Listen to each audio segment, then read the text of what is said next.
गर्मी की party water park में। रमाकांत जी घर की पार्किंग से कार निकाल रहे थे, तभी केशव की मम्मी श्वेता ने जल्दी से कहा, केशव चलो जल्दी से कार में बैठो, बेटा बहुत तेज़ धूप है। केशव ने कहा, ठीक है मम्मी, मुझे तो आपसे भी ज़्यादा जल्दी है। पापा को कभी कभी तो टाइम मिलता है कहीं घुमाने का। तीनों कार में बैठकर घूमने के लिए चल देते हैं। कार्यक्रम पहले से तय था, पहले वाटर पार्क जाएंगे, फिर बाहर अच्छे से रेस्टोरेंट में खाना खाएंगे, उसके बाद शाम को मूवी देखेंगे। तीनों वाटर पार्क पहुंच जाते हैं। टिकट ऑनलाइन बुक थे, इसलिए ज़्यादा परेशानी नहीं हुई। उसके बाद कपड़े चेंज करके पानी में उतर गए।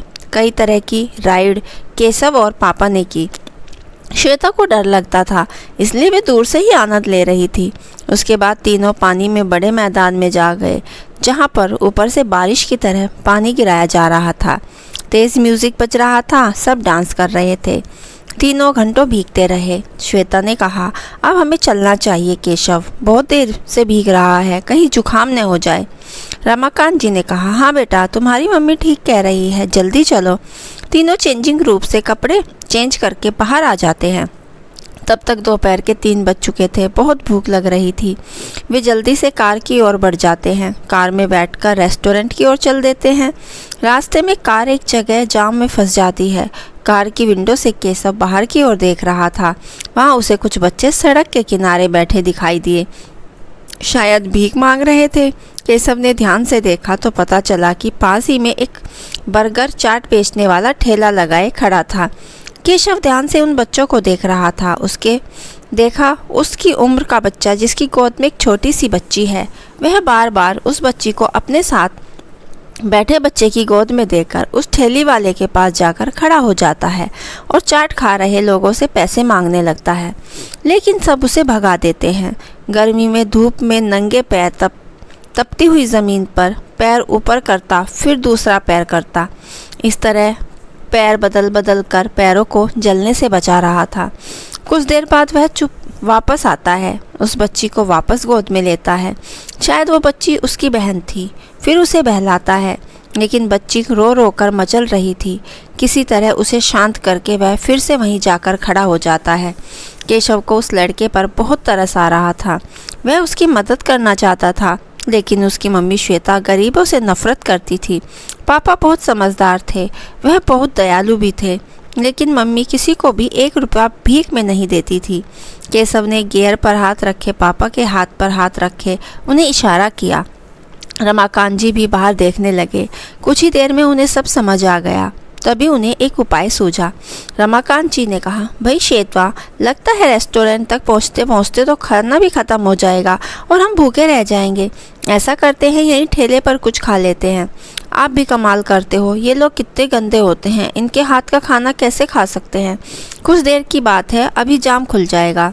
केशव ने कहा, मम्मी कुछ नहीं होता, ये लोग भी अच्छे होते हैं। ऐसे तो इतने बड़े स्कूल में पढ़ता हूँ, उसकी कैंटीन में कई बार खाने की कॉकरोच निकल चुका है। अच्छा, पहले क्यों नहीं बताया, कल ही प्रिंसिपल से शिकायत करती हूँ। रमाकांत जी ने कहा, चलो न थोड़ा सा खा लेते हैं, फिर गाड़ी साइड में लगाता हूँ। श्वेता ने जवाब का इंतज़ार किया बगैर उन्होंने गाड़ी साइड में लगा दी और तीनों चाट खाने पहुँच गए। चाट वाले को बनाने के लिए बोल दिया। तभी वह लड़का फिर से उनके पास आया। तुम्हारा क्या नाम है, क्या चाहिए तुमको? छोटू। भैया, नाम तो मेरा राजा है, पर सब छोटू कहकर बुलाते हैं। मैं और मेरी बहन वो उसके पास है, दोनों भूखे हैं। श्वेता ने कहा, केशव, मैंने मना किया है ना, ऐसे लोगों से बात नहीं किया करो। रमाकांत जी ने कहा, ओहो श्वेता, बच्चा है, तुम भी कमाल करती हो। भैया, इसके लिए भी एक चाट बत्ता लगा दो, लेकिन तुम्हारी बहन तो बहुत छोटी है, वह सब नहीं खा पाएगी। छोटू ने कहा, साहब चाट रहने दीजिए, कुछ पैसे दे दीजिए, उसके लिए दूध ले लूँगा, बोतल मेरे पास है। रमाकांत जी ने कहा, लेकिन यहाँ तो कोई दुकान नहीं है। छोटू बोला, साहब वो सड़क के उस पार सामने की गली में है। रमाकांत जी ने उसे 20 रुपये दिए और 20 रुपये लेकर वह बच्चे के पास गया जिसने उसकी बहन को गोद में ले रखा था। उससे बोतल लेकर तेज़ी से सड़क पार करने लगा। बिना अपनी जान की परवाह किए वह दूसरी ओर पहुंच गया। वहाँ एक चाय वाला चाय बना रहा था। उससे 10 रुपये का दूध बोतल में डलवा लिया। फिर बोतल को हिलाता हुआ जिससे चीनी मिल जाए वह अपनी बहन के पास आया। उसे अपनी गोद में लेकर दूध पिलाने लगा। इधर चाट भी बनकर तैयार थी। रमाकांत जी ने कहा। श्वेता और केशव तीनों चाट खा रहे थे। फिर रमाकांत जी ने चाट वाले से एक पत्ता और बनवा लिया। अपनी चाट खत्म करके वो पत्ता लेकर छोटू के पास पहुंच गए। रमाकांत जी का इशारा पाकर केशव ने उस लड़के से कहा, केशव भाई अपनी बहन को इसे दे दो और तुम चाट खा लो, तुम भी तो भूखे होगे। छोटू ने अपने हाथ वाले लड़के से कहा, छोटू चल आधा तू खा ले। भैया मेरी बहन को संभालने के चक्कर में ये भी भीख नहीं मांग पाया, आधा ये खा लेगा और आधा मैं।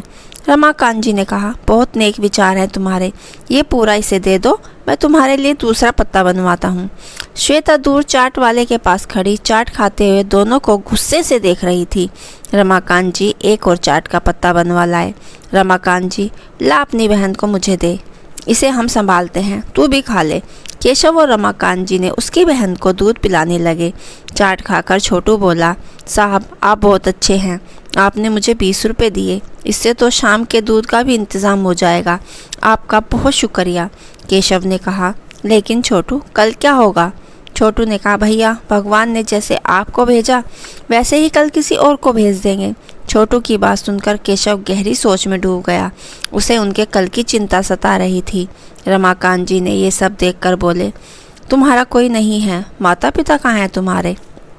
छोटू बोला, साहब अभी तो कोई नहीं है, मेरे पिता हमें छोड़कर चले गए, 1 साल पहले माँ मर गई। केशव ने कहा, पापा आज की पार्टी कैंसिल करके हम इनकी मदद कर सकते हैं क्या? रमाकांत जी को अपने बेटे पर बहुत गर्व महसूस हो रहा था। तभी वहाँ श्वेता आ गई। रमाकांत जी ने उससे सारी बात बताई। पहले तो वह नहीं मानी, लेकिन पति और बेटे की जिद के आगे उसे झुकना पड़ा। रमाकांत जी ने दोनों बच्चों को उस छोटी सी बच्ची को कार में बिठाकर मार्केट पहुंच गए। वहां उन्हें नए कपड़े दिलवाए, चप्पलें दिलवाई। तभी उन्हें याद आया, उन्होंने अपने एक मित्र को फ़ोन किया। उससे बात करने के बाद उसे बहुत खुशी जताते हुए कहा। रमाकांत जी बोले, बेटा मैंने इनके रहने खाने का इंतज़ाम एक NGO में कर दिया है, वो इनका बहुत ख्याल रखेंगे, इन्हें पढ़ाएंगे। केशव ने कहा, लेकिन वहाँ तो बहुत खर्चा लगेगा। रमाकांत जी ने कहा, नहीं बेटा, वो सरकार की मदद लेते हैं, फिर कुछ लोग दान भी कर जाते हैं। अभी वे लोग आ रहे हैं इन्हें लेने, और कल मेरे साथ चलना, हम भी 10,000 रुपये इनके कार्यालय में जमा कर देंगे। श्वेता ने कहा, इसकी क्या ज़रूरत है, फालतू पैसा लुटा रहे हो। रमाकांत जी ने कहा, तुम नहीं समझोगी, अगर मेरा बेटा बस पार्टी में जाता, वहाँ की सीख अपनाता, तो बड़े होकर यह भी बस पार्टी ही करता। आज इसने पार्टी के पैसे एक नेक जगह पर खर्च करे, किसी की मदद की, इससे बड़ी खुशी नहीं हो सकती। कुछ ही देर में गाड़ी आ गई। रमाकांत जी ने कहा, बेटा चिंता मत करना, वहाँ तुम अच्छे से रहोगे, हम तुमसे मिलने आते रहेंगे।